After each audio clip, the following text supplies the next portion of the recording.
A new candidate is entering Montana's 2020 U.S. Senate contest today, a Democrat who intends to challenge Republican incumbent Steve Daines. But as MTN's Mike Dennison reports, this candidate had to face a terrible tragedy related to his campaign before deciding ultimately to get into the race. U.S. Navy veteran John Muse was preparing for an underwater campaign shoot on Canyon Ferry Lake last month when a fellow diver got in trouble in the water.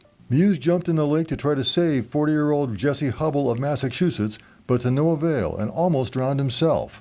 I tried to save him to the point I passed out in the water, and my wife, in fact, dove in the water and pushed me to the boat. Other folks pulled me onto the boat. She then took my goggles off after I started to come to. I was quite blue in the face. Put the goggles on, and she dove in the water and tried to save the other gentleman. Muse says he thought then he probably would not continue the campaign, but that others urged him to remain. As one friend put it, Montana families are no stranger to tragedy, and they find a way to carry on. Muse grew up in Deer Lodge, Helena, and Wolf Point, attended the U.S. Naval Academy, and also has a master's in business administration from the London Business School. He's worked as a high school teacher on the Fort Belknap Indian Reservation and an engineer for an international oil company. He and his wife have a small ranch near Loma, north of Fort Benton. Muse says Daines has a terrible voting record for Montana, including what he called a massive giveaway to multinational corporations, the 2017 federal tax cut bill. When Steve Daines voted for a massive tax cut on multinational corporations and America's wealthiest families, one of the biggest beneficiaries of that was foreign investors. But what happened?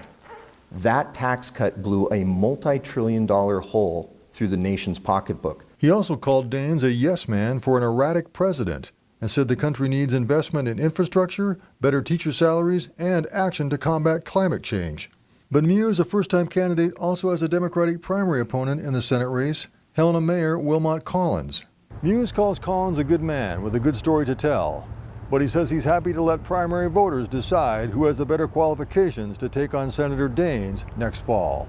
Reporting from Helena, Mike Dennison, MTN News.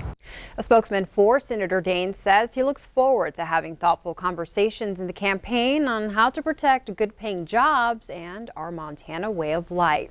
In the race for Montana's U.S. House seat, the crowded field gets more competitors. Democrat Matt Raines, a rancher from Sims, and Republican Tim Johnson, a school superintendent from Corvallis, entered the race. Both are political newcomers who say they'll bring a fresh perspective to the race. Republicans Matt Rosendale, Corey Stapleton, and Joe Dueling are already in the race. Democrats Kathleen Williams of Bozeman and State Representative Tom Winter of Missoula are also running.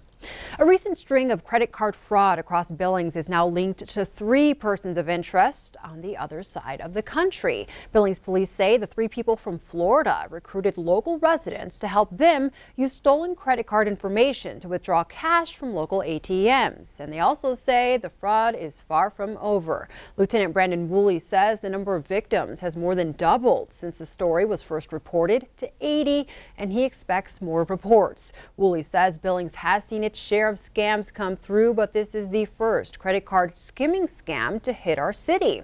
This is how it happens. A skimming device is attached to an ATM.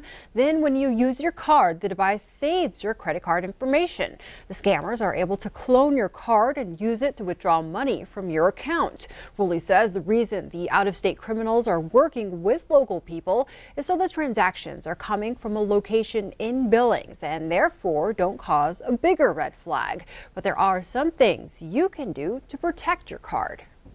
If there's an unusual device next to where your card is, you can tug on it and see if it's stuck on with like double-sided tape.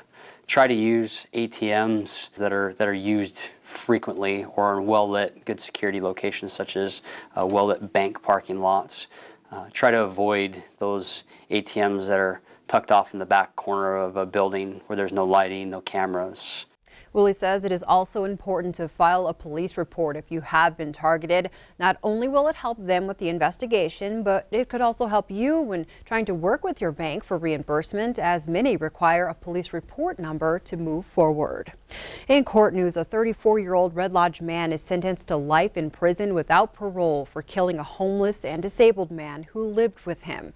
Carbon County News reports Thomas Schifferens will spend at least the next 29 years behind bars for the murder of 63-year-old James Jimmy McGregor in February of 2018. McGregor was shot in the head and body and was left in a ditch on Highway 212. Despite his situation, prosecutors say McGregor had large amounts of cash that he kept in a safe, and that money went missing the same time McGregor disappeared. Schifferens maintains the shooting was an accident. Well, some encouraging news to report on the 2 surviving victims of a shooting spree that started in Missoula, killed 2, and left a Montana Highway Patrol trooper in critical condition. Trooper Wade Palmer was recently sent back to Salt Lake City for skull surgery. His wife Lindsay tells us he continues to make progress. She also says he remains nonverbal but no longer has to wear a helmet everywhere he goes. Palmer suffered gunshot wounds to his face, head, and neck during March's shooting spree. He returned to Montana after months in a Utah hospital. And the other surviving victim in that attack is Casey Blanchard, who became a quadriplegic after being shot several times. His wife Leah says he's making astonishing progress with the help of in-home care. He'll soon begin outpatient physical therapy, followed by minor surgeries for shrapnel. She says Casey has started moving himself and getting into a new home routine with his family. Casey's mother Julie was also shot in the attack, but she passed away in early June. From the Montana State University campus, a massive football stadium expansion could impact Bobcat athletics for years to come. This after the university dropped a streamlined 5-year master plan for expansion. MTM's Cody Boyer reports. For the bang for the buck, it benefited every single student athlete and program that we had. The brick field house and the Bobcat Stadium have seen thousands of students for decades, but as MSU Director of Athletics Leon Costello can vouch for, it needs to grow. It's really the only project that we've done outside of some minor facelifts within athletics since the end zone was completed in 2010. To continue the growth that we see on campus, we need to catch up a little bit in athletics as well. And to win the race, athletes will need to exercise their brains. Our student athletes do very well in the classroom and they graduate at a high rate. Now with this space, we'll be able to focus on maybe on a little bit more details of their needs. Well, the athletic director says this process is just about in the end zone. And when it's all done, this whole northern part of the field, along with other parts of the university that will be renovated, will transform, giving athletes that want to call themselves Bobcats a place to study and, well, even more than that. We'll have a weight room in the new facility. We have a weight room still in this building. We have athletic training services in that facility. We'll have athletic training services here. 40,000 square feet and 2 stories of new space, not to mention 3,500 square feet more renovated across the street at the field house. You take the football program and move it over to the new area. Costello says that's space that is well needed. As of today, out of the $18 million price tag, $16.5 million of that has already been raised. We've had approximately 300 individual donors to this with about 320 donations. Costello says with help from donors, athletics can work more to get ahead, less to catch up. As people drive onto campus, onto Kagi, they're going to see this facility, and it's going to be a great way to welcome them to our campus. And the university is hopeful they can raise the rest of the money by the end of the summer and begin construction in the fall to enclose the stadium fully. Costello says it will take 14 to 16 months to finish.